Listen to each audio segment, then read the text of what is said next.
Welcome to the Bible in a Year, Old and New Testament Bible Reading Plan for 2025, Audio Edition. May 5th, 1 Kings chapters 10 and 11, and Luke chapter 24, verses 1 to 35. 1 Kings chapter 10. Visit of the Queen of Sheba. When the Queen of Sheba heard of Solomon's fame, which brought honor to the name of the Lord, she came to test him with hard questions. She arrived in Jerusalem with a large group of attendants and a great caravan of camels loaded with spices, large quantities of gold, and precious jewels. When she met with Solomon, she talked with him about everything she had on her mind. Solomon had answers for all her questions. Nothing was too hard for the king to explain to her. When the Queen of Sheba realized how very wise Solomon was, and when she saw the palace he had built, she was overwhelmed. She was also amazed at the food on his tables, the organization of his officials, and their splendid clothing, the cupbearers, and the burnt offerings Solomon made at the temple of the Lord.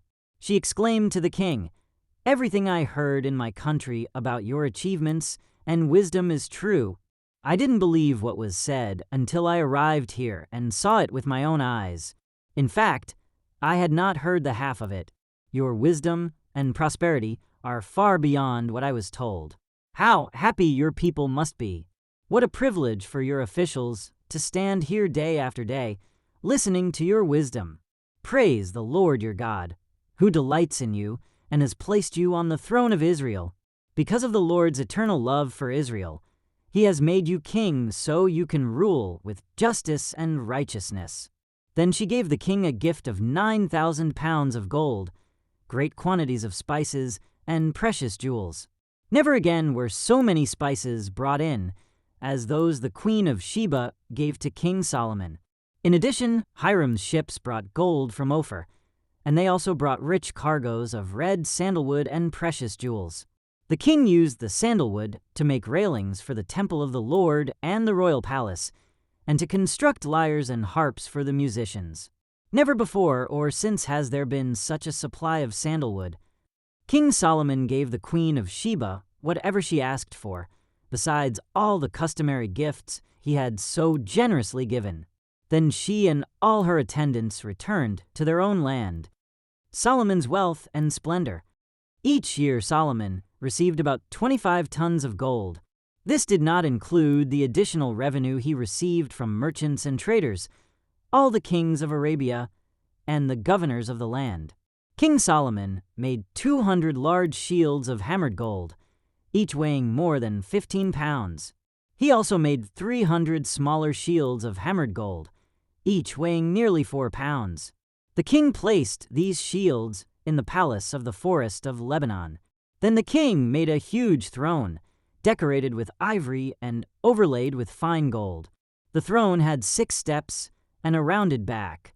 There were armrests on both sides of the seat, and the figure of a lion stood on each side of the throne. There were also 12 other lions, one standing on each end of the 6 steps. No other throne in all the world could be compared with it. All of King Solomon's drinking cups were solid gold, as were all the utensils in the palace of the forest of Lebanon. They were not made of silver, for silver was considered worthless in Solomon's day. The king had a fleet of trading ships of Tarshish that sailed with Hiram's fleet. Once every 3 years the ships returned, loaded with gold, silver, ivory, apes, and peacocks. So King Solomon became richer and wiser than any other king on earth. People from every nation came to consult him and to hear the wisdom God had given him. 25 year after year, everyone who visited brought him gifts of silver and gold, clothing, weapons, spices, horses, and mules. Solomon built up a huge force of chariots and horses. He had 1,400 chariots and 12,000 horses. He stationed some of them in the chariot cities and some near him in Jerusalem. The king made silver as plentiful in Jerusalem as stone, and valuable cedar timber was as common as the sycamore fig trees that grow in the foothills of Judah. Solomon's horses were imported from Egypt and from Cilicia. The king's traders acquired them from Cilicia at the standard price. At that time, chariots from Egypt could be purchased for 600 pieces of silver, and horses for 150 pieces of silver. They were then exported to the kings of the Hittites and the kings of Aram. 1 Kings 11. Solomon's many wives. Now King Solomon loved many foreign women.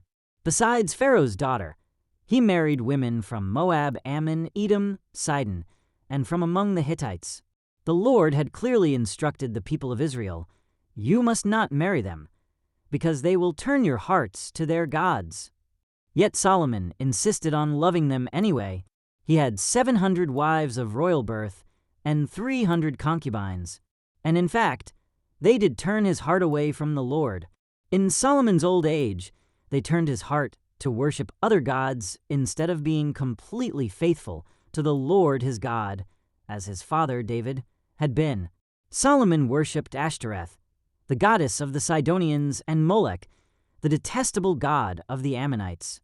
In this way, Solomon did what was evil in the Lord's sight. He refused to follow the Lord completely, as his father David had done. On the Mount of Olives, east of Jerusalem, he even built a pagan shrine for Chemosh, the detestable god of Moab, and another for Molech, the detestable god of the Ammonites. Solomon built such shrines for all his foreign wives to use for burning incense and sacrificing to their gods. The Lord was very angry with Solomon, for his heart had turned away from the Lord, the God of Israel, who had appeared to him twice. He had warned Solomon specifically about worshiping other gods, but Solomon did not listen to the Lord's command. So now the Lord said to him, "Since you have not kept my covenant and have disobeyed my decrees, I will surely tear the kingdom away from you and give it to one of your servants. But for the sake of your father, David, I will not do this while you are still alive. I will take the kingdom away from your son. And even so, I will not take away the entire kingdom. I will let him be king of one tribe, for the sake of my servant David, and for the sake of Jerusalem, my chosen city." Solomon's adversaries. Then the Lord raised up Hadad the Edomite, a member of Edom's royal family, to be Solomon's adversary. Years before, David had defeated Edom. Joab, his army commander, had stayed to bury some of the Israelite soldiers who had died in battle. While there, they killed every male in Edom. Joab and the army of Israel had stayed there for 6 months, killing them. But Hadad and a few of his father's royal officials escaped and headed for Egypt. Hadad was just a boy at the time. They set out from Midian and went to Paran, where others joined them. Then they traveled to Egypt and went to Pharaoh, who gave them a home, food, and some land. Pharaoh grew very fond of Hadad, and he gave him his wife's sister in marriage, the sister of Queen Tahpenes. She bore him a son named Genubath. Tahpenes raised him in Pharaoh's palace, among Pharaoh's own sons. When the news reached Hadad in Egypt that David and his commander Joab were both dead, he said to Pharaoh, "Let me return to my own country." "Why?" Pharaoh asked him. "What do you lack here that makes you want to go home?" "Nothing," he replied, "but even so, please let me return home." God also raised up Rezin son of Eliada as Solomon's adversary. Rezin had fled from his master, King Hadadezer of Zobah, and had become the leader of a gang of rebels. After David conquered Hadadezer, Rezin and his men fled to Damascus, where he became king. Rezin was Israel's bitter adversary for the rest of Solomon's reign, and he made trouble, just as Hadad did. Rezin hated Israel intensely and continued to reign in Aram. Jeroboam rebels against Solomon. Another rebel leader was Jeroboam son of Nebat, one of Solomon's own officials. He came from the town of Zerida in Ephraim, and his mother was Zeruiah, a widow. This is the story behind his rebellion. Solomon was rebuilding the supporting terraces and repairing the walls of the city of his father, David. Jeroboam was a very capable young man, and when Solomon saw how industrious he was, he put him in charge of the labor force from the tribes of Ephraim and Manasseh, the descendants of Joseph. One day, as Jeroboam was leaving Jerusalem, the prophet Ahijah from Shiloh met him along the way. Ahijah was wearing a new cloak. The two of them were alone in a field, and Ahijah took hold of the new cloak he was wearing and tore it into 12 pieces. Then he said to Jeroboam, "Take 10 of these pieces, for this is what the Lord, the God of Israel, says. I am about to tear the kingdom from the hand of Solomon, and I will give 10 of the tribes to you. But I will leave him 1 tribe for the sake of my servant David and for the sake of Jerusalem, which I have chosen out of all the tribes of Israel. For Solomon has abandoned me and worshipped Ashtoreth, the goddess of the Sidonians, Chemosh, the god of Moab, and Molech, the god of the Ammonites. He has not followed my ways and done what is pleasing in my sight. He has not obeyed my decrees and regulations as David his father did. But I will not take the entire kingdom from Solomon at this time. For the sake of my servant David, the one whom I chose and who obeyed my commands and decrees, I will keep Solomon as leader for the rest of his life. But I will take the kingdom away from his son and give 10 of the tribes to you. His son will have 1 tribe, so that the descendants of David my servant will continue to reign, shining like a lamp in Jerusalem, the city I have chosen to be the place for my name. And I will place you on the throne of Israel, and you will rule over all that your heart desires. If you listen to what I tell you and follow my ways and do whatever I consider to be right, and if you obey my decrees and commands, as my servant David did, then I will always be with you. I will establish an enduring dynasty for you as I did for David, and I will give Israel to you. Because of Solomon's sin, I will punish the descendants of David, though not forever." Solomon tried to kill Jeroboam, but he fled to King Shishak of Egypt and stayed there until Solomon died. Summary of Solomon's reign. The rest of the events in Solomon's reign, including all his deeds and his wisdom, are recorded in the Book of the Acts of Solomon. Solomon ruled in Jerusalem over all Israel for 40 years. When he died, he was buried in the city of David, named for his father. Then his son, Rehoboam, became the next king. Luke 24, verses 1 to 35. The resurrection. But very early on Sunday morning the women went to the tomb, taking the spices they had prepared.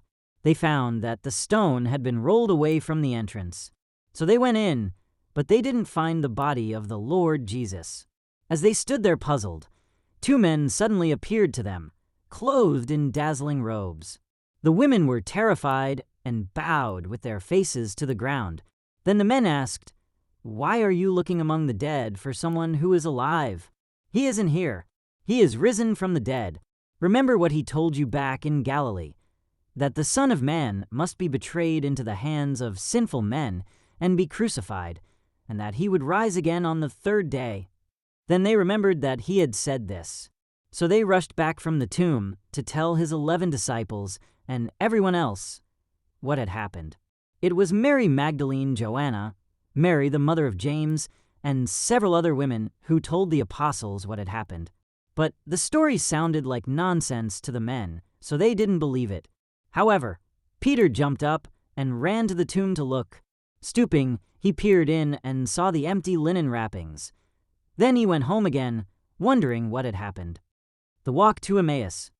That same day, 2 of Jesus' followers were walking to the village of Emmaus, 7 miles from Jerusalem. As they walked along, they were talking about everything that had happened. As they talked and discussed these things, Jesus himself suddenly came and began walking with them. But God kept them from recognizing him. He asked them, "What are you discussing so intently as you walk along?" They stopped short, sadness written across their faces. Then one of them, Cleopas, replied, "You must be the only person in Jerusalem who hasn't heard about all the things that have happened there the last few days." "What things?"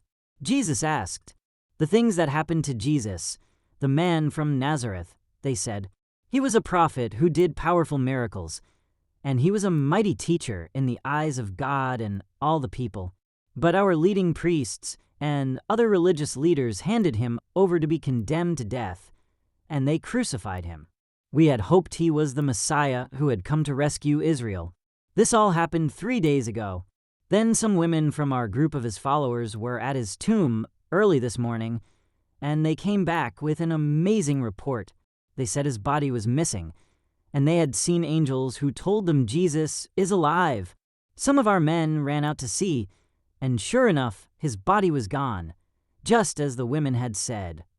Then Jesus said to them, "You foolish people, you find it so hard to believe all that the prophets wrote in the scriptures. Wasn't it clearly predicted that the Messiah would have to suffer all these things before entering his glory?" Then Jesus took them through the writings of Moses and all the prophets, explaining from all the scriptures the things concerning himself. By this time they were nearing Emmaus and the end of their journey. Jesus acted as if he were going on, but they begged him, "Stay the night with us, since it is getting late." So he went home with them. As they sat down to eat, he took the bread and blessed it. Then he broke it and gave it to them. Suddenly, their eyes were opened, and they recognized him. And at that moment he disappeared. They said to each other, "Didn't our hearts burn within us as he talked with us on the road and explained the scriptures to us?" And within the hour they were on their way back to Jerusalem.